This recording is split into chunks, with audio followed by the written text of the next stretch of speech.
Oi, Nilson. Meu nome é Beatriz e hoje eu e a Laura a gente vai explicar sobre o banco de memória.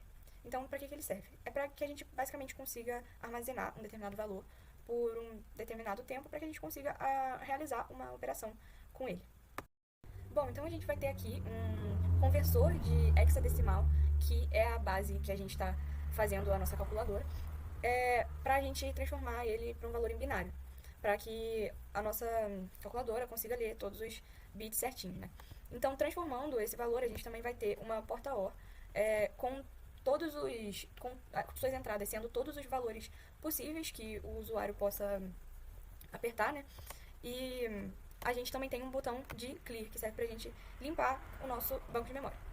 Agora, indo aqui para as nossas operações, a gente vai ter um conversor que vai simplesmente fazer com que o nosso valor de entrada vire um dos valores que são pré-determinados, né? A gente colocou aqui o botão de mais valendo como 0,1, o de menos como 1,0 e o de igual como 1,1. E temos também uma porta OR que vai simplesmente servir como nosso clock, né? Que ele vai indicar se tem naquele momento ali alguma operação sendo realizada, né? E esses valores junto com o clear negado, eles vão entrar no banco de memória da operação. Esse banco de memória da operação, ele serve simplesmente para que a gente consiga lembrar da operação que está sendo realizada. Como eu falei, se for uma operação de mais, o valor que vai estar sendo guardado ali vai ser de 0,1. Se for uma operação de subtração, o valor que está sendo armazenado ali vai ser de 1,0 e o botão de igual vai ser o 1,1. Mas nesse banco de memória das operações, a gente tem a entrada da operação, o botão de clock e o botão de clear, que vai realmente servir para que a gente consiga limpar ali a informação, quando a gente não mais precisar dela. Agora, para o banco de memória, o processo final é muito simples. Nós vamos distribuir a saída do demux e vamos conectar ela a um flip-flop D para poder armazenar.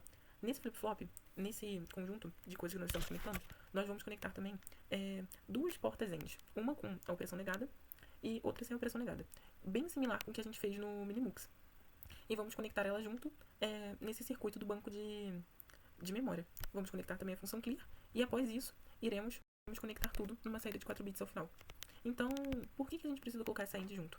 Na verdade, há uma forma de você fazer sem usar o demux. E colocando junto essa porta end e essa porta end sem negação, que é basicamente um minimux, nós estamos só refazendo uma operação. Então acaba que não seria necessário ou utilizar essas portas ends ou utilizar esse demux. Mas nós quisemos colocar as duas formas dentro da calculadora para poder ter uma fonte melhor de estudo, para sabermos que dá para fazer de duas formas e para podermos aprender a fazer o demux também. Então, dessa forma, nós temos os dois bancos de operações prontos, né? Porque aquela entrada que eu comentei com a porta end com a negação da operação, nós, para fazer o próximo banco de memória, é só colocar a porta end sem nenhuma negação, porque aí a operação vai ter uma operação e vai ter algum valor sendo mandado para esse banco de memória. E é isso. É muito simples de ser montado. A parte de operações agora fica muito fácil de nós montarmos. Nós vamos adicionar 3 botões com as respectivas operações que desejamos e lembrando que elas já estão com algum valor estipulado. Então, por exemplo, nós já sabemos que para uma igualdade, o que será enviado para o circuito será o número 11. O que será enviado para o circuito, caso for uma subtração, será o número 10. E o mais será o número 1. Mas isso foi um valor que nós estipulamos. Após isso, nós vamos montar um banco de memória para operação para poder armazenar esse valor. E vamos montar também um conversor para podermos realmente transformar esse valor em um número, em algo que a gente possa realmente trabalhar, né? Que o circuito possa realmente trabalhar, como nós fizemos com o conversor de hexadecimal para binário. Com a saída do nosso banco de memória, nós vamos fazer um outro processo, que é colocar colocar um distribuidor, eu acabei esquecendo o nome, colocar um distribuidor na saída do nosso conector e colocar ele em uma porta OR. Por quê? Essa porta OR que nós colocamos agora, ela vai ter funcionalidade de indicar se há algum bit de operação dentro daquele banco. E eu já vou explicar mais pra frente a funcionalidade dessa porta OR, dessa verificação. Mas é basicamente para nós sabermos para qual banco de memória nós vamos enviar aquele valor que está sendo digitado lá no teclado. Ou seja, se vamos enviar para o primeiro banco de memória, para o primeiro valor da operação, ou para o segundo valor, que vem após o sinal da operação.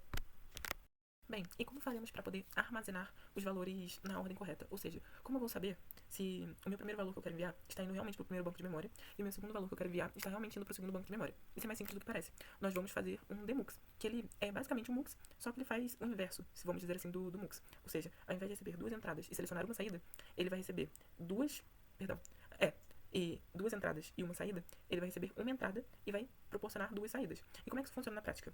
O demux como eu disse, ele é um primo distante do MUX. Então ele vai funcionar basicamente da mesma forma. Nós vamos montar o mini MUX, que vai compor o MUX maior, que é o que realmente vai aparecer na nossa calculadora e que a gente realmente vai usar. E como fazer essa diferenciação?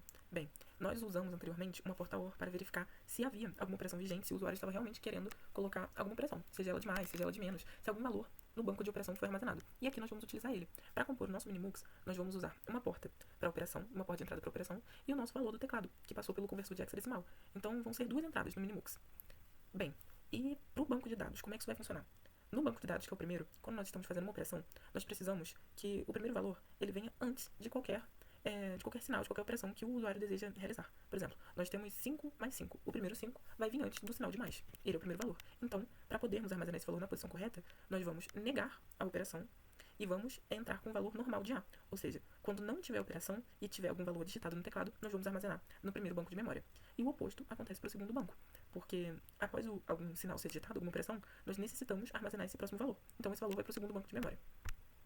Bem, agora que o Demux Mini foi explicado, agora só resta o Demux maior. Em que ele se consiste? Ele se consiste na nossa operação do clock, ou seja, essa operação do clock vai sinalizar se alguma operação foi digitada ou não, então vai ser naquele circuito que nós montamos anteriormente.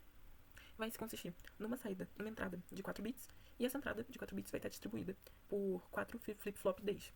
E o que acontece nessa parte aqui? Nós vamos distribuir normalmente do bit mais significativo para o menos significativo, como nós já fizemos em outros vídeos. E a primeira saída do Minimux, de cada Minimux, vai representar a saída do nosso banco de dados, do nosso banco de memória normal. Ou seja, para S0, nós vamos conectar no primeiro distribuidor. Nós vamos precisar de 2 distribuidores e 2 saídas, por conta do funcionamento do Demux. Então nós vamos conectar o 0, a primeira saída do Minimux, no 0 do conversor, e a outra saída, nós basicamente, para montar o Demux, nós vamos conectar uma entrada de 4 bits e um clock da operação. Nós vamos usar 4 mini Demux e vamos conectar, por exemplo, vamos distribuir a entrada e vamos ir conectando como nós fizemos anteriormente em várias vezes. Após isso, nós vamos conectar a saída S0 do Minimux em um distribuidor com uma saída de 4 bits e a saída S1 de cada Minimux em outro distribuidor com uma saída de 4 bits. E é isso. Dessa forma, todos os valores que forem armazenados, que forem colocados enquanto houver uma operação, serão direcionados para o segundo banco de memória, ou seja, vai ser armazenado no segundo banco de memória, e todos os valores que forem armazenados antes de alguma operação serão armazenados no primeiro.